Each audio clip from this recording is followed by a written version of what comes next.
Bonjour tout le monde, c'est encore moi, Paula de Marvel Planet. J'espère que vous allez bien. On se retrouve pour un autre voyage dans le temps avec ce nouvel épisode de Carl Stock. Je vais vous parler de X-Men Inferno, le grand crossover mutant de 1988. Ne paniquez pas, Panini Comics vient de le publier dans la collection Marvel Event, c'est disponible depuis mars 2019 pour 26€. Alors en 1988, Marvel Comics demande un crossover qui doit réunir toutes les séries mutantes. Et oui, les séries mutantes, c'est un peu comme les petits pains, ça se multiplie. Au programme, il y avait Uncanny X-Men, X-Factor, X-Terminator, Excalibur et New Mutant. Ça faisait 45 issues si on y ajoutait aussi les numéros de Avengers, Cloak and Dagger, Spider-Man et les What If. Bref, ça en fait beaucoup.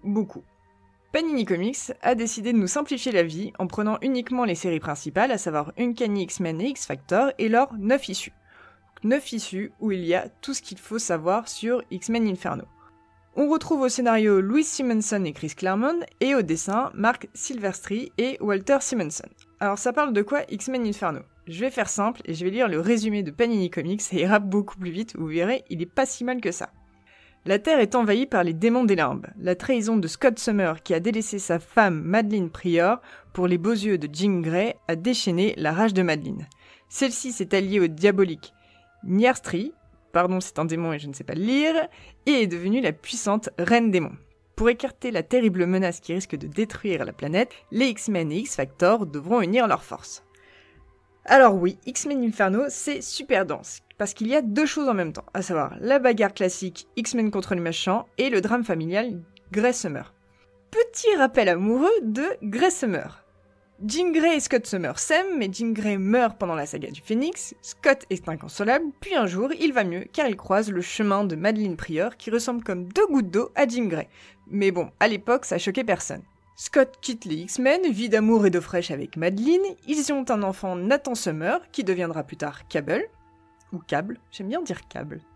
Puis un jour, Jean Grey revient à la vie, car n'oublions pas que chez Marvel, la mort c'est comme une grosse grippe, c'est pas définitif. Scott décide de se barrer pour retrouver son vrai amour Jean, et il laisse en plan Madelyne et Nathan. Alors oui, Madelyne, elle a un peu le seum. Surtout qu'elle apprend qu'en réalité, elle est une clone de Jean Grey, créée par Mr. Sinister, qui voulait arnaquer Scott et lui voler son fils, donc Nathan. C'est quand même une raison de plus d'avoir le seum et de s'allier avec les démons Shim, que j'ai envie d'appeler Shaim, laissez-moi l'appeler Shaim, et Nastrir. De prendre conscience de ses pouvoirs latents, à savoir la télépathie et la télékinésie, et de se mettre sur la tête la couronne de Goblin Queen ou la Reine Démon. C'est tout ce qu'il y a dans ce X-Men Inferno. C'est très dense, il y a des cases dans tous les sens, et il y a des dialogues à n'en plus finir. On critique souvent Bendis pour ses dialogues, mais alors à l'époque, qu'est-ce que ça parlait, et ça n'en finissait plus. Alors je vais pas trop vous surprendre si je vais vous dire que j'ai pas trop aimé la lecture. Et oui, moi, les trucs très vieux et de avant 2000, j'ai beaucoup du mal. Et sans honte, non vraiment j'ai pas honte, j'ai quand même zappé 50% de l'histoire. En gros, je lisais les cases, mais je ne lisais pas les dialogues. Notamment les scènes de bagarre, ça aussi, ça a été un peu très redondant, donc j'ai un peu zappé. Donc les bagarres entre les démons puis les X-Men contre X-Factor, j'ai un peu zappé. Cependant, parce qu'il y a un gros cependant, j'ai adoré tous les passages avec Madelyne, Jean, Alex et son slip, très sexy d'ailleurs le slip de Alex, et Scott. Clairement, ça a été cette partie humaine, drame familial, un peu Dallas que moi j'ai adoré. Et je dois l'avouer, et je vais me faire un badge, je suis Team Madelyne. À sa place, mais j'aurais fait tout pareil. Et je suis un peu triste de me dire que maintenant, elle est juste reconnue comme étant la reine démon sexy, et pas plus. Franchement, donnez-moi une série juste sur elle, je veux savoir qui elle est, je veux savoir pourquoi, enfin, le pourquoi j'ai, mais je veux savoir ce qu'elle fait de son quotidien, et je suppose qu'elle va pas Ikea et qu'elle fait pas les courses, je suppose qu'elle est là pour foutre la merde maintenant, parce qu'elle a toujours le seum, et elle a le droit d'avoir le seum, et ça se comprend parfaitement, et donc je veux juste une série sur ça. Alors même si j'ai pas aimé à 100% X-Men Inferno, vraiment je vous le recommande.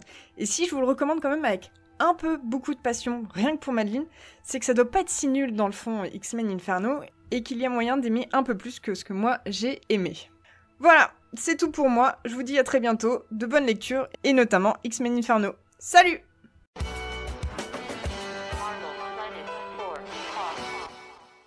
Si vous avez aimé cet épisode, vous pouvez retrouver l'intégralité des podcasts MCU Talk et Corps Talk sur iTunes, Spotify et autres. N'hésitez pas à nous dire ce que vous en avez pensé grâce aux étoiles et aux commentaires. Et bien évidemment, vous pouvez nous retrouver sur Twitter à @MarvelPlanet. À bientôt!